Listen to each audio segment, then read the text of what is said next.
Next nine news में आपका बहुत बहुत स्वागत है। मैं हूं आपके साथ अबरारुल हक रहमान।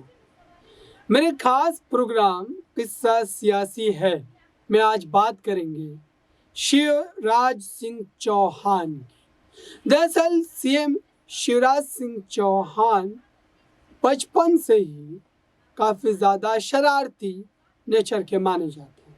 यानी कि जिस तरीके से हम देखते हैं स्कूल में कई बच्चे ऐसे होते हैं जो हमेशा शरारत करते रहते हैं, ठीक वही सीएम साहब का भी रुतबा बचपन में देखने को मिलता है। सीहोर जिला में पैदा हुए शिवराज सिंह चौहान एक जो है मध्यवर्गीय परिवार में तो पैदा हुए ही।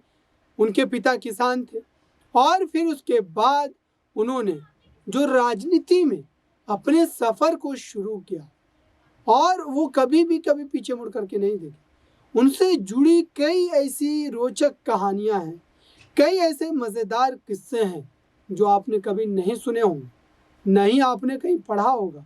और आज उन्हीं कहानियों को मैं आपको सुनाऊंगा और बताऊंगा कि कैसे शिवराज सिंह चौहान ने जो है राजनीति में आने से पहले कई बड़े कारनामे, कई बड़े कर्तव्य किए थे। दरअसल जब शिवराज सिंह चौहान 7वीं-8वीं क्लास में जो है पढ़ रहे थे, उस समय उनके स्कूल से एक ट्रिप जो है जाने का प्लान हुआ गोवा का। जैसा कि हम जब आप पढ़ते थे तभी भी स्कूलों से इस तरीके के ट्रिप जो है निकाले जाते थे और अभी भी निकाले जाते हैं। तो ठीक उस समय भी इस तरीके के ट्रिप का प्लान बनाया गया। अब इस ट्रिप के प्लान करने के बाद सीएम शिवराज भी अपने घर पर माता पिता से इस बात पर सहमति ली और फिर उसके बाद सवार हो गए वो उस बस में, जो बस मध्य प्रदेश के सीहोर से उन्हें ले जाती गोवा और गोवा के बीचेस का वो लुत्फ उठाते। लेकिन इससे पहले ही शिवराज सिंह चौहान को इस बात का गुमान नहीं था कि बीच सफ़र में उनसे ये बड़ा कारनामा हो जाएगा जिसकी उन्हें जो है एक तरीके से भनक भी नहीं थी।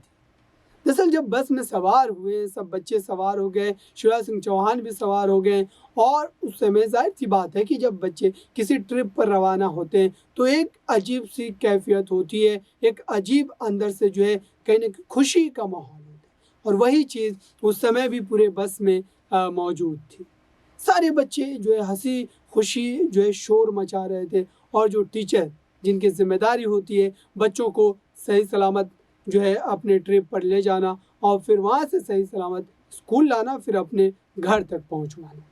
दरअसल टीचर ने इस जो है शोरगुल को सुन करके अपने गुस्से का इजहार किया और उन्होंने ये कहा कि तमाम बच्चे जो है वो खामोशी बनाए रखें, खामोश रहें, ताकि कहीं ना कहीं जो सफ़र और भी ज़्यादा जो है सुकून से जो है जो एक तरीके से पास हो जाए।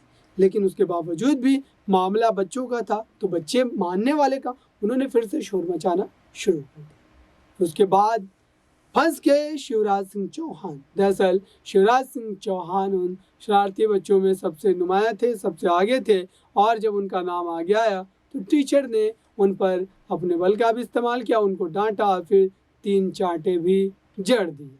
लेकिन उसके बावजूद भी शिवराज सिंह चौहान की जो शख्सियत की बात की जाए, व्यक्तित्व की बात की जाए, तो वो उस तरीके के नहीं थे कि अपने ताल्लुक़ को वो ख़त्म कर लेते थे या फिर बातचीत बंद कर देते थे। तो उसके बावजूद भी जो है वो उसी तरीके से बस में जो है फिर से हंसी खुशी उस सफ़र को जारी रखे। लेकिन अचानक से एक हादसे होने की जो खबर मिली, यानी कि ब्रेक जो है बस का फेल हो गया और उस ब्रेक के फेल होने के बाद तमाम जो बच्चे थे वो डर गए, उनके मन में एक दहशत पैदा हो गई। जो बस में ड्राइवर की बात करें या फिर उन टीचर्स की बात करें, वो भी काफ़ी ज़्यादा डर गए कि अब आखिरकार होगा क्या, किसी को कुछ समझ में नहीं आ रहा था। फिर अचानक से शिवराज सिंह चौहान ने अपनी सूझबूझ का इस्तेमाल किया और अपनी सूझबूझ के इस्तेमाल से उन्होंने उस ब्रेक फेल हुई गाड़ी को आखिरकार एक किनारे में रुकवाया, ड्राइवर को बताया, फिर उसके बाद ये काम किए गए। तो शिवराज सिंह चौहान ने इस तरीके से अपने जो है बस के ब्रेक फेल होने के बावजूद भी अपनी सूझबूझ का इस्तेमाल कर इस हादसे को होने से टाल दिया। शिवराज सिंह चौहान की अगर बचपने की बात कर रहे हैं हम, तो आपको ये भी बता दूं कि वो बचपन से ही एक नेतृत्व करने वाली जो खूबी होती है वो उनके अंदर मौजूद थी। उनके टीचर जो है किसी जैन ने भी यही बातें कही। फिलहाल आज जो है शिवराज सिंह चौहान की बातचीत में बस इतना ही। फिर से जो है किसी शख्सियत के साथ हाजिर होंगे। मुझे दीजिए इजाज़त और देखते रहिए नेक्स्ट 9 न्यूज़।